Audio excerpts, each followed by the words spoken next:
Hello guys, मैं राघव ओगना आप सभी का स्वागत करता हूं अपने YouTube channel let's crack TET पर।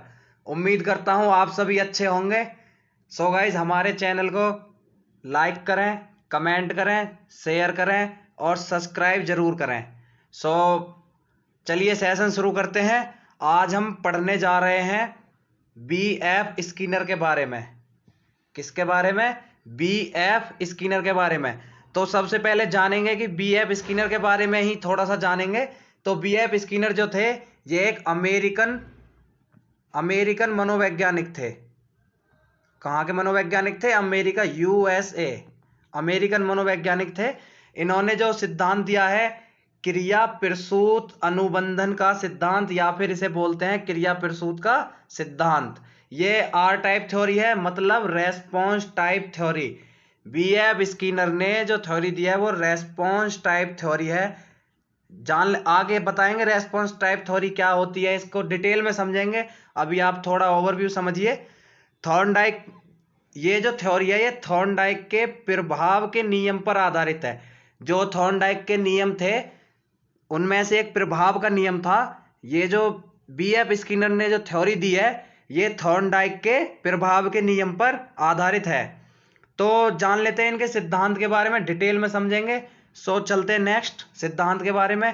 इन्होंने ये जो सिद्धांत दिया, इन्होंने प्रयोग किए, दो प्रयोग किए थे इन्होंने। एक प्रयोग किया था चूहे पर और दूसरा प्रयोग किया था कबूतर पर। एक प्रयोग किया था चूहे पर, दूसरा कबूतर पर। दोनों सेम ही प्रयोग थे। इस प्रयोग में इन्होंने क्या किया, इन्होंने एक पिंजड़ा लिया जिसमें एक लिवर लगा हुआ था। अगर आप इसे पिंजड़ा माने और हम यहाँ पे एक चूहा बिठा दें और यहाँ पे एक लिवर लगा दें, तो एक ऐसा इस टाइप का इन्होंने एक पिंजड़ा लिया था। तो जिसको पिंजड़े को इन्होंने बताया क्रिया प्रसूत अनुबंधन कक्ष। इन्होंने क्या नाम दिया इस पिंजड़े का? क्रिया प्रसूत अनुबंधन कक्ष। तो आगे चल के इनके जो शिष्य थे उन्होंने इसे स्किनर कक्ष भी कहा।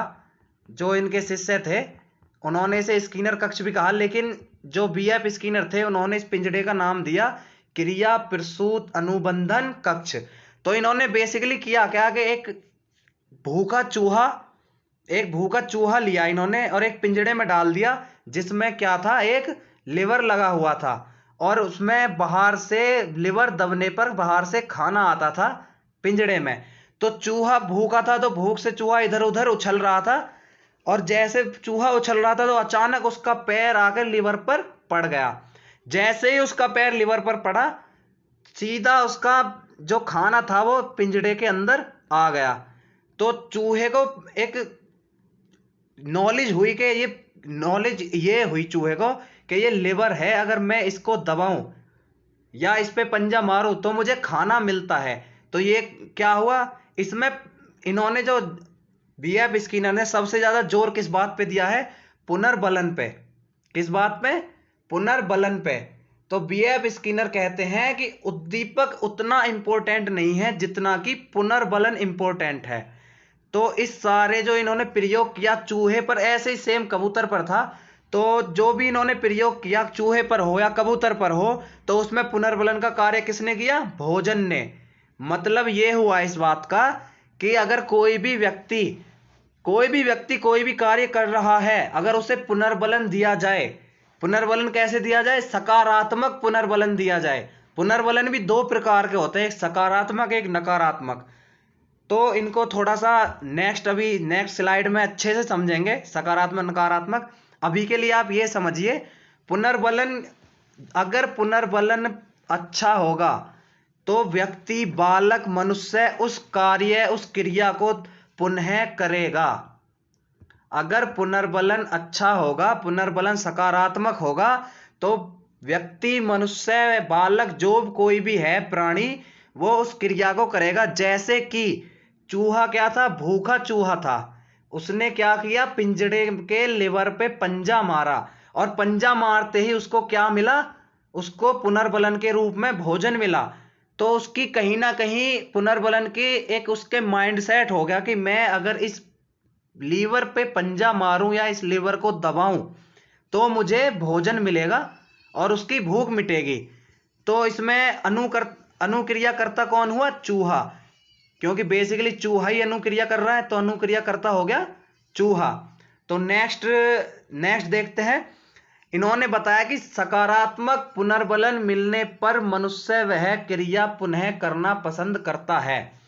जो अभी मैंने आपको बताया, तो ये सेम पॉइंट इन्होंने बोला कि अगर सकारात्मक पुनर्बलन मिलेगा तो मनुष्य वह क्रिया पुनः करना पसंद करेगा। अब सकारात्मक और नकारात्मक और सकारात्मक दो प्रकार के ये क्या हो गए, पुनर्बलन हो गए। अब कैसे, थोड़ा सा समझेंगे। सकारात्मक पुनर्बलन से क्या मतलब है, जैसे कि कोई बच्चा है, बच्चा कोई पढ़ रहा है, आपने बोला कि अरे वाह तुम बहुत मेहनत से पढ़ रहे हो, बहुत देर होगी तुम्हें पढ़ते हुए, लो तुम एक काम करो, अब फोन चला लो। मोबाइल फोन आपने बच्चे को चलाने के लिए दे दिया, तो वो जो मोबाइल फोन है, वो उसने किस चीज का कार्य किया, यहां वो कार्य करेगा पुनर्बलन का। यहां पे वो किस चीज का कार्य करेगा, पुनर्बलन का। सकारात्मक पुनर्बलन हो गया, ये बच्चे को फोन मिला, अगली बार बच्चा क्या करेगा, और अच्छे से पढ़ेगा कि मुझे थोड़ी देर के लिए, ज्यादा देर के लिए मुझे फोन मिले। और एक होता है नकारात्मक पुनर्बलन। नकारात्मक पुनर्बलन जो है, नकारात्मक पुनर्बलन से क्या मतलब है, अब इससे मतलब ये है कि आपने बच्चे को फोन दिया और फोन चलाते चलाते बच्चे को 1 घंटा या 2 घंटे हो गए, आपने कहा अब आपको बहुत टाइम हो गया, आप ये फोन हमें वापस दे दो। आपने बच्चे से क्या किया, फोन वापस ले लिया, जो कि बच्चा नहीं देना चाहता। तो ये क्या हो गया, ये हो गया एक नेगेटिव पुनर्बलन हो गया। नेगेटिव पुनर्बलन में क्या है, बच्चा जो नहीं आपको देना चाहेगा, आप उससे वो लेंगे। मतलब ये हुआ इस बात का, जैसे कि अभी हमने फोन का एग्जाम्पल दिया, आप चाहें तो किसी और का एग्जाम्पल, किसी खिलौने का एग्जाम्पल ले सकते हैं, कोई भी टॉय हो, टेडी बियर वगैरह का एग्जाम्पल ले सकते हैं। तो बच्चे का क्या है, सकारात्मक अगर पुनर्बलन बच्चे को दोगे, किसी भी व्यक्ति को सकारात्मक पुनर्बलन मिलेगा, तो वह उस क्रिया को बार बार करेगा, बार बार करना पसंद करेगा। और एक अच्छी बात यह है कि क्रिया प्रसूत जो व्यवहार होता है, जो इन्होंने अपना सिद्धांत दिया है, क्रिया प्रसूत अनुबंधन का सिद्धांत, जो कि एक कॉग्निटिव डेवलपमेंट की थ्योरी के बेस्ड है। तो इसमें क्या है कि क्रिया प्रसूत जो व्यवहार है वो स्वेच्छा पर आधारित है। अब इसको समझते हैं कि इससे क्या मतलब है, कि जो क्रिया प्रसूत व्यवहार है वो स्वेच्छा पर आधारित है। अब इसको समझते कैसे आधारित है स्वेच्छा पर। तो स्वेच्छा पर ऐसे आधारित है, मान लीजिए आप सो रहे हैं और किसी ने डोर बेल बजाई या डोर नॉक किया, तो आपकी इच्छा है, आपकी स्वेच्छा है, आप जाके दरवाजा खोलें या ना खोलें, या तो खोलें या फिर ना खोलें। अगर एक और सिंपल सा एग्जांपल लेना चाहें, तो एक एग्जांपल ये ले सकते हैं कि मान लीजिए आप बैठे हुए हैं और आपका कोई अचानक से फोन रिंग करने लगता है, फोन आ गया किसी का, कॉल आ गई किसी की, तो आपकी स्वेच्छा के ऊपर ये निर्धारित करेगा कि आप कॉल पिक करें या ना करें। या तो करें, अगर आपकी स्वेच्छा है तो कॉल पिक करें आप, क्या पता इंपॉर्टेंट कॉल हो, और स्वेच्छा है तो ना करें। तो ये क्या है, क्रिया प्रसूत का जो व्यवहार है ये स्वेच्छा पर आधारित है। अब एक पॉइंट है, ये थर्ड पॉइंट, ये बहुत ही ज्यादा मोस्ट इंपॉर्टेंट पॉइंट है, क्योंकि ये क्वेश्चन के थ्रू पूछा जाता है कई बार। ये TET, C TET, UP TET वगैरह, यू टेट, हर जगह पूछ लिया जाता है कि पुनर्बलन को सर्वप्रथम किसने दिया, या पुनर्बलन के प्रतिपादक हम अगर बोलें तो ये कौन थे। पुनर्बलन के जो प्रतिपादक थे, तो ऑप्शन में आता है बीएफ स्किनर भी आता है और क्लार्क हल भी आता है। तो ध्यान से समझिए ये बात, अगर पुनर्बलन का प्रतिपादन या सर्वप्रथम की बात करें, सर्वप्रथम या प्रतिपादन की बात करें, तो आप क्या लगाएंगे उसमें, ऑप्शन कौन सा टिक करेंगे आप, क्लार्क हल। अगर ये बोले कि पुनर्बलन का प्रयोग किसने किया, अगर पुनर्बलन के प्रयोग की बात करें तो पुनर्बलन का प्रयोग बीएफ स्किनर ने ही किया है।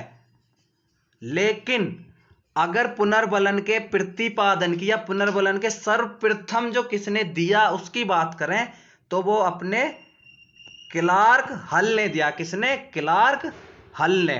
तो अब ये बात आपको समझ में आ गई। तो ये कुछ इनका सिद्धांत था, एक बार चलिए रिवाइज कर लेते हैं जल्दी से। तो इन्होंने जो सिद्धांत दिया है बीएफ स्किनर, जो कि कहाँ के निवासी थे? यूएसए के निवासी थे बीएफ स्किनर। इन्होंने जो सिद्धांत दिया क्रिया प्रसूत अनुबंधन सिद्धांत, क्रिया प्रसूत अनुबंधन का सिद्धांत, जिसे आर टाइप थ्योरी भी कहते हैं, मतलब रेस्पॉन्स टाइप थ्योरी। अब आप इसको याद कैसे रख सकते हैं कि आर टाइप थ्योरी किसने दिया है? आर फॉर रैट, तो जिसने रैट पर प्रयोग किया, चूहे पर प्रयोग किया, उसी ने आर टाइप थ्योरी दी है। ये एक बेसिक सी ट्रिक है, आप इसको याद रखें, ये पूछी जाती है एग्जाम में। सो आर टाइप थ्योरी किसने दी है? आर फॉर रैट, चूहे ने। ये थॉर्नडाइक के प्रभाव के नियम पर आधारित है, जो इन्होंने थ्योरी दी है उसी की एक बोले तो वाइड एंगल थ्योरी है। तो अगर आपको थॉर्नडाइक के प्रभाव के नियम के बारे में नहीं पता, तो इसके लिए हम आपको कल एक वीडियो बनाएंगे, जो आप जा करके हमारी सब्सक्राइब अगर आपने चैनल किया है तो देख सकते हैं, वरना अभी सब्सक्राइब करें, कल आपको वीडियो मिल जाएगी थॉर्नडाइक के लिए। सो ये कुछ हो गया। अब इन्होंने एक चूहे पर प्रयोग किया, एक कबूतर पर प्रयोग किया, दोनों में सेम काम किया। क्रिया प्रसूत अनुबंधन कक्ष, जिसको पिंजड़ा भी बोलते हैं, पिंजड़ा लिया एक, उसमें एक चूहा रखा, वहां लिवर था, लिवर पे जैसे ही पंजा पड़ा तो वहां से खाना आया चूहे के लिए, तो उस भोजन ने क्या किया? पुनर्बलन का कार्य किया, और चूहा क्या था? अनुक्रिया करता। चूहा कौन था? अनुक्रिया करता। सो नेक्स्ट है कि सकारात्मक पुनर्बलन मिलने पर व्यक्ति उस क्रिया को, उस कार्य को दोबारा करने पर पसंद करता है, मतलब दोबारा करने के लिए एक तरह से उसे अच्छा लगने लगता है वो कार्य, अगर उसे सकारात्मक पुनर्बलन मिले। तो ये हमने आपको समझा दिया, सकारात्मक नकारात्मक दो प्रकार के होते हैं। और एक नेक्स्ट पॉइंट है कि क्रिया प्रसूत व्यवहार स्वेच्छा पर आधारित है। जो भी क्रिया प्रसूत का व्यवहार है वो स्वेच्छा पर आधारित है। आपकी इच्छा है तो आप वो व्यवहार कर सकते हैं, अगर इच्छा नहीं है तो व्यवहार ना भी करें। और एक मोस्ट क्वेश्चन जो हमने आपको बताया कि पुनर्बलन को सर्वप्रथम क्लार्क हल ने दिया था। पुनर्बलन के प्रतिपादक कौन है? क्लार्क हल। सो ये क्वेश्चन पूछा कैसे जाता है, एक बार फिर सुन लीजिए। क्वेश्चन आता है कि पुनर्बलन का प्रतिपादन किसने किया? ऑप्शन में आपको बीएफ स्किनर भी मिलेगा और ऑप्शन में आपको क्लार्क हल भी मिलेगा, लेकिन आपको टिक क्या करना है? क्लार्क हल। अगर ये पूछा जाए कि पुनर्बलन का जो प्रयोग है वो किसने किया, पुनर्बलन का प्रयोग किसने किया, तब आप बीएफ स्किनर को लगाएंगे। तो उम्मीद करते हैं आपको वीडियो पसंद आई होगी। आज के लिए बस इतना ही। अगर वीडियो पसंद आई हो तो हमारे वीडियो को लाइक करें, कमेंट करें, शेयर करें और चैनल को सब्सक्राइब जरूर करें। मिलते हैं अगली वीडियो में, तब तक के लिए राम राम, सत श्री अकाल, अस्सलाम वालेकुम। जो भी आप कनेक्ट कर पाएं, धन्यवाद।